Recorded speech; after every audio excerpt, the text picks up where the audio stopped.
Hello, everyone. It's Lee Henson here, president and founder of Agile Dad, and it's time for today's episode of the Daily Stand-Up. So without any further ado, let's get started. Today, we're going to continue our Agile Expert series, and I brought on a fellow certified Scrum trainer and someone who I consider a good friend, Mark Levison. Mark, how are you today? I'm absolutely excellent. I have a sufficient supply of coffee to last for a reasonably long period of time, so my excellence level is high. Excellent. And touche, I'm the exact opposite. My water bottle is empty because I forgot to refill it before this broadcast. But we'll get on that as soon as we're done. So today, I know we had a lot of interesting things we wanted to talk about, and you were just jumping in and explaining something to me about one of the things that you've seen going on in the Agile community. I'm going to let you run with that. Go for it. Okay, so the thing that has bugged me for a long time is we all do this wonderful job of teaching people how to do Scrum, or if you're a coaching fan, fine, we coach people into doing Scrum. And as soon as the formal mechanism, the formal trainer, the coach leaves the building, things seem to fall apart. Part of what seems to fall apart is that people's retrospectives stop improving things. When they stop improving things, team members get bored and say, well, why would I bother to attend that retrospective? What the hell is the point? Right. So I came up with a half-joking presentation. It was called Retrospectives Gone Bad. I like it. And I've done a somewhat sarcastic survey of Twitter. I have a ridiculous number of responses as to why retrospectives go bad. I call it science, but clearly it's pseudoscience. Right. And I'm known in the community for if there's actually an academic paper on a subject, the odds are on I will find it and I will cite it and I will probably brandish it in your face. Okay? That is so great. So I know there aren't academic papers on this on why retrospectives aren't working, but it does boil down to a couple of things from what I have noticed. So I have actually been in the field long enough to notice some things. One, so I'm curious because I've worked with a lot of groups, and here's what I've found. So I'm just throwing it out there, kind of, and I want to hear your perspective, but I just want to show you what I found. So retrospectives, I love them. They're my absolute favorite meeting. But I've also been in retrospectives where there's been fisticuffs. I've seen people fight. I've seen somebody throw a monitor out of a window. No joke.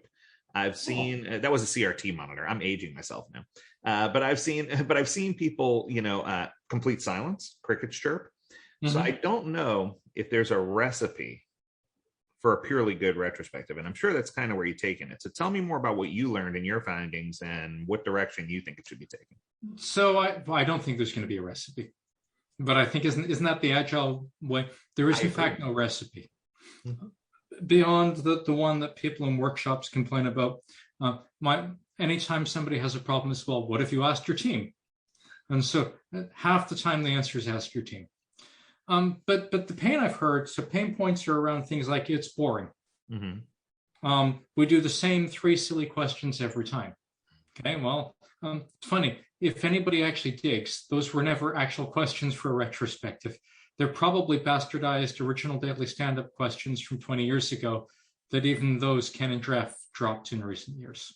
And I don't even know that those 3 were the original 3 Daily Stand-Up questions, to be honest, because I remember taking a class from Ken in 2003, and I got the manual with me, and I can show you the manual. Those 3 questions are not in that manual anywhere for the Daily Stand-Up, which is really interesting. Well, yeah, and I bet if you dug into that manual, because I don't have a copy of that one, I wasn't part of that secret sect. I bet if you dig into that manual, you're probably going to find that was still in the days where review and retrospective were effectively one event. It was. They co-joined at the hip. So first, that people are bored because they're going in there and they're dying of boredom. But the second major problem is the improvements aren't getting made. Right. Then, third place, but it's distant third, is rushed retro. Okay. So people show up, and because they're not achieving the first 2 items, they rush through the damn thing. Right. And I can tell you now who the culprit was for the 3 questions. And this is kind of interesting. So I'm not going to name which consulting company it was, but one of the big 3 consulting companies, they came in and they said, this is a golden opportunity where we're meeting people each day. And they said, how can we turn that into 3 questions that would give a solid status report?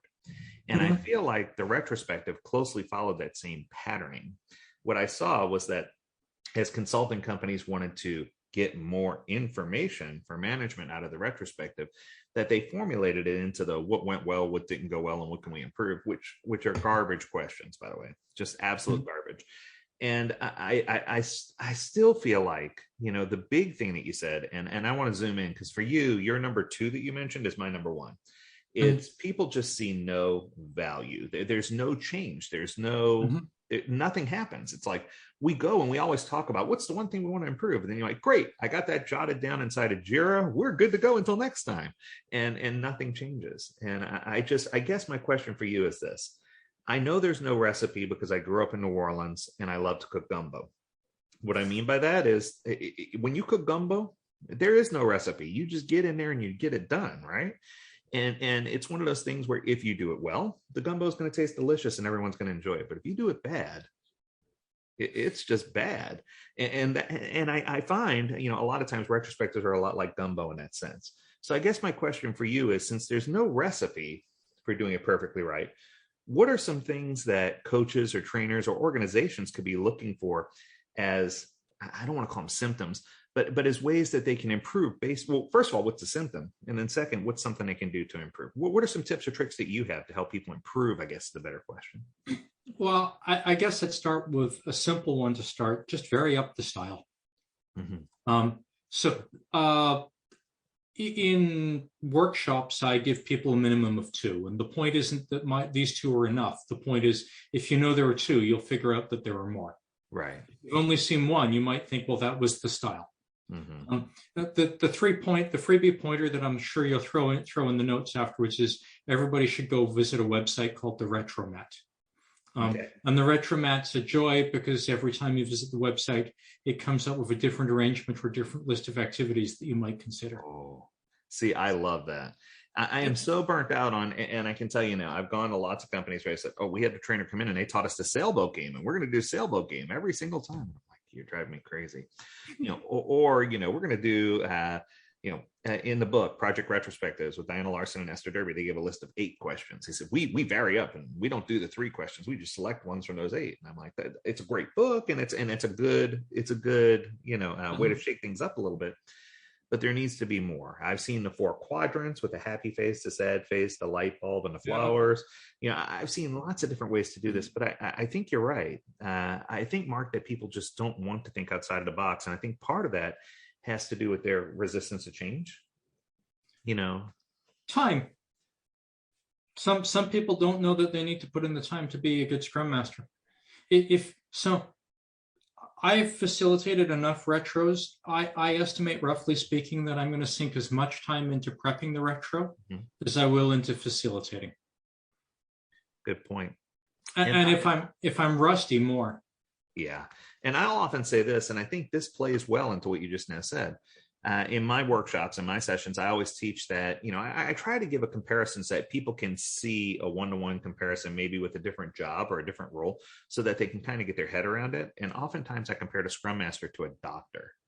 And the reason I do that is because, number one, they have to put in a lot of time to get to know the things they need to know, and they're constantly learning and evolving.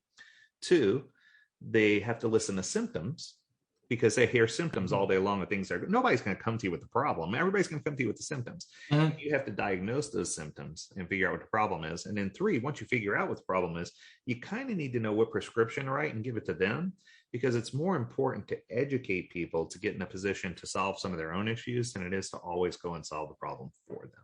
Yep. I like that.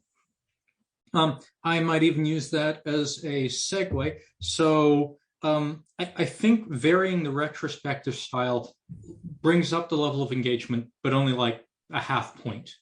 You're going to get people into the room and they're going to say, oh, wow, a different activity. But if that different activity after a couple of months leads to no improvement, then you're probably back at 0. Okay. So the next sort of stuff is, why is it our actions don't get acted on? There are a bunch of problems here. My favorite starting problem is many people, what they call an action, if your or my ears were to hear it, would hear a goal. Let me give you an example. Please. Many people will say, my team, from the retrospective, the team says, we would like to do better unit testing. Laudable. Yes, I too would like you to do better unit testing. Does that mean you're going to write one unit test next sprint and you will be satisfied? Does that mean you're going to go to the other end of the spectrum and only write unit tests next sprint? Clearly, neither of those meet the criteria. Right. So I ask a really dumb question. I think I learned it from Bass, but the really simple question is, what would be the first step you would take towards that goal? And then I ask the following question. Can you achieve that easily in your next sprint? And if the answer is no, then I ask you to subdivide further. And if the answer is yes, pat yourself on the back. You've got an action. There you go. And I think that this is something that I do a lot of work also with the Department of Defense, and this is something they really struggle with. One of the things that I was trying to teach them was the method of grow. I'm like, so what is your goal? And then I automatically ask them to identify what's your reality. How far away are you from that goal? And by doing so, Mark, that's how I ask them if it's achievable. You know, if they say, I want to boil the ocean, I'm like, well, what's the current temperature of the ocean? And they're like, oh, well, that's not going to work. I'm like, okay, well, let's figure out what will work. But then I ask them, what opportunities or options do we have? So I don't want them to pigeonhole themselves into saying, I'm going to do unit tests. Okay, well, I'm going to do 100 unit tests. Okay, well, how do you know you're going to do, do you have a plan? How are you going to get to 100 unit tests? What options do you have? What are you going to do to get there? And then my last one is, what will you commit to do today that's achievable? And that ties directly into what you were saying, Mark, because that is just a great tool that I use often with my classes, because it gets similar information where you're talking about goals, reality, opportunities or options, and what we commit to do. And it's especially useful in retrospectives that I found, because oftentimes what will happen is they'll have a really good goal, they'll understand the reality, but then when we get to options, they're like, oh, that's above my pay grade, or oh, I can't do anything about that, or oh, wow, that's not something I can do. Or I need to break that down into much smaller pieces, like you mentioned. So excellent, actionable things, Mark. I love where you're taking this. So, well, there's more? Yeah, please. I was just about to say, please continue. That's where I was going. Go for it. Okay, well played.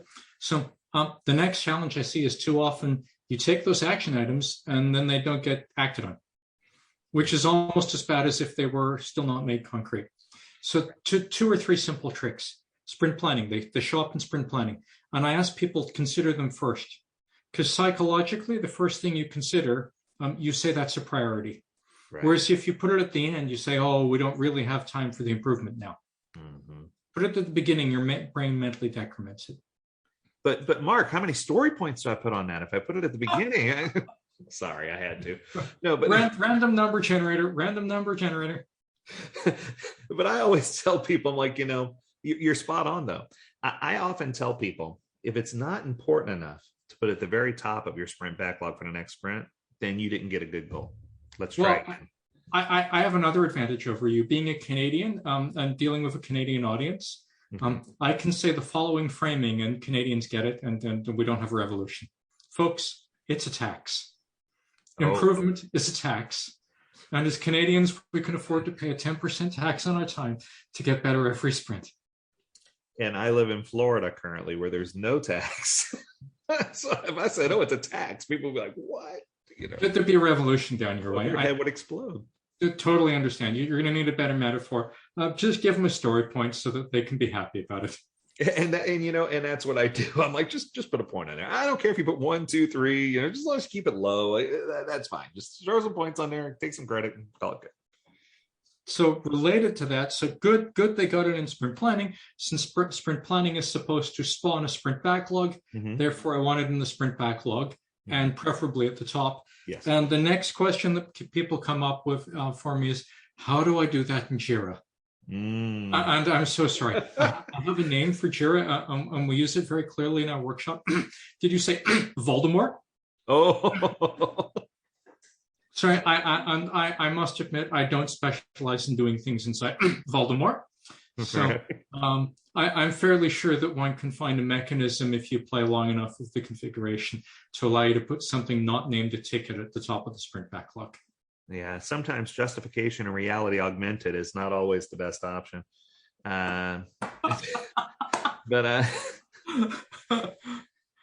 No, I have 100 acronyms for Jira, but yeah, it's just so interesting to me that people automatically want to, and this, and I found the cause for this too. So I'm a big fan of root cause analysis. I guess this is the one thing that I did learn from Ken. I learned a lot from him, but this is the one real takeaway I took from him, and it was always getting to the root of the problem.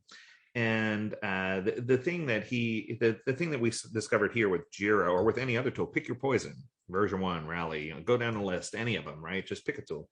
And I think that leadership is, and this might summarize, and this is a big takeaway that I got from what you just now said. So this is my aha takeaway so far, is that sometimes when we're looking for a solution or we're looking for things to make things better, organizations don't necessarily want to make the change. So let me just give you a quick example. So I had an organization just recently who will remain unnamed for obvious reasons. You'll hear why in a second. I went into the company and they said, Lee, we're so glad you're here. I'm like, great. They said, we want to make some big changes. I'm like, outstanding. They said, we're ready to embrace Agile and take it to the next level. And we're ready to synergize and have collective energy. And I'm like, all the buzzwords. I was like checking them off on a bingo card, right? And then finally, they said, but we want you to take what we're currently doing. And we don't necessarily want to change what we're currently doing. We want to agilify. We want to sprinkle some Scrum dust on there and make it, scrummy. So that way it's better. And I'm like, so let me make sure I understand. You want to take the same thing you're doing right now and repeat it, and you expect change. So you want to make things change by doing the same thing you're doing now, but just do it the same. And I'm like, yes, exactly. I'm like, that sounds like the definition of insanity to me, right?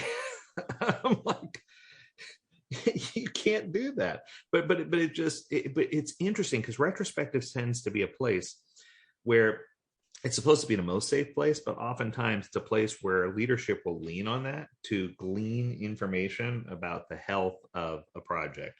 And they'll use a tool as a crutch, Jira or whatever, as a crutch to try to have something to have visibility into. And then they'll turn on the transparency button saying, well, you have to give me full access to the tool because Agile and Scrum is all about being transparent. So I need to see everything that's happening there. And then they'll turn that into a weapon and weaponize the tool against the team for not doing a retrospective in a way that produces the output that they desire.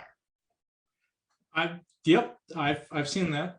So my recent counter, but we're dealing with Agile like Tito now. Mm-hmm. My recent tool to help people on that front is fine. If Jira or Voldemort is being weaponized against you, then at the sprint level, as far as I'm concerned, a team should be able to go dark for a whole sprint, and nothing bad would happen in the world. Okay. By that logic, since the sprint backlog is by the team for the team is entitled to use whatever tool it sees fit to organize their sprint backlog. So tricks I've seen, I have genuinely seen people export from Voldemort or any other tool, for all of my jokes about the one, any of these tools, and they export it and they then set up a mural or a Miro, depending upon which religion you have adopted this pandemic. And I've also seen teams just, that didn't work for them because they didn't have access, but they had access to Google Docs. So they made a spreadsheet, a Google spreadsheet, and turned it into a cheap and cheerful Kanban. There you go. And what the hell? If it helps your team collaborate, coordinate, talk to each other, and stay in common touch and in communication, who's to be picky about which damn tool it was? I don't care if you're sending smoke signals. If it's going to help you collaborate and communicate, if it's going to help you coordinate, do what you got to do. And I tell teams this all the time. I'm like, why are you? First of all, I asked them. They said this is the tool we have to use. I'm like, why? They said because this is the tool that was given to us. I'm like, so there's no other tool out there that you can use to keep track of things at a team level. And I emphasize the importance between managing things in a team backlog type perspective as opposed to managing things at a sprint or product backlog type perspective. And I asked them, I understand that the organization expects you to do these things for their well-being, give or take.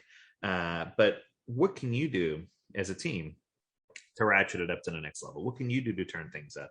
And I feel like what your recommendation was is a good idea. I'm a big fan of both Mural and Miro. I like both of those pandemic tools, and I call them the pandemic tools. But I feel like they're an effective way for the team to have their own hyper focus, if you will, or micro Mhm. focus. It's almost like creating a microcosm environment that Mhm. they can work in, that they feel confident in, that's not attached to the big beast, the Voldemort, right? Well, yeah, and it strikes me. I'm interested in seeing if a team ran with it for any length of time. Do they wind up evolving it so that it has visuals that are relevant to the sprint? Like if Mhm. you're playing with a mock-up, throw the mock-up in there because tools like Mural and Miro support just about anything you could possibly imagine being drawn into them. Right. Great. And you can import graphics into them and have lots of cool templates, and once again, I'm not a big fan of saying, hey, I sponsor a tool or I support a tool, but both of these tools have been incredibly impactful for large organizations that I've worked with Mhm.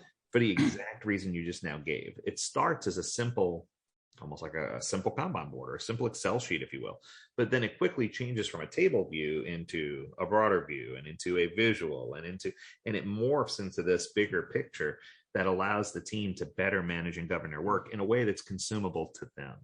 And I think that's just a powerful tool. Well, yeah, and I also like the fact, so I guess it depends on the org maturity level. And Right. I suspect the challenge you and I have is nobody ever called a certified Scrum training to an organization that was running really well and doing everything in a brilliant way. Yeah. Because we're not cheap. And so nobody says, hey, Mark, let's just wander by because things are going so well. We want your seal of approval because we're already awesome. No, you don't need me. You're not going to pay my Right. rates. That's fine. So we only ever get called in when people are in pain. Because they're in pain, one of the pains that many orgs early on suffer is the management haven't figured out how to fit in, Mm. which ties back to our earlier conversation. So I can imagine a mature team and in a mature org where the management have an understanding of the boundaries. They could easily get away with living inside the blessed official tool, and that would be fine because people will probably know where not to poke their noses. Right. But when we're dealing with a situation of immaturity, then you're probably going to have to set up some hard fences for a while until we can acculturalize or grow or whatever we want to call it people so that they stay in places where their behavior and choices are appropriate.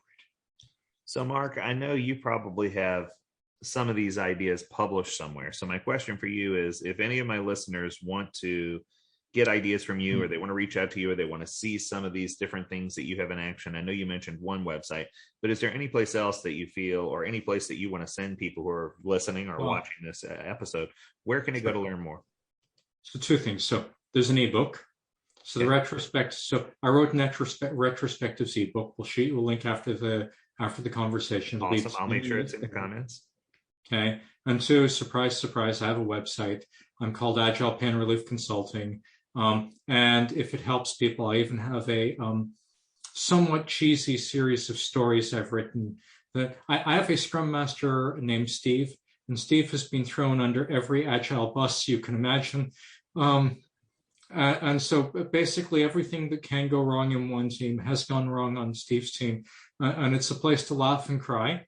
With hopefully not seeing all of these problems from your own team. I got to tell you, Mark, I love Agile Pain Relief. I love the name. I love what it stands for. And I think right about now, we're in that position where I think too many organizations have gotten to the point where they've argued to wit's end about, is it going to be safe, or is it going to be Scrum, or is it going to be just a hybrid version of Agile? And I think they've all gotten through the phase where they said, quote, but we're different, right? But you all do it this way, but we're different. We do things different here. And I think they've finally gotten past that.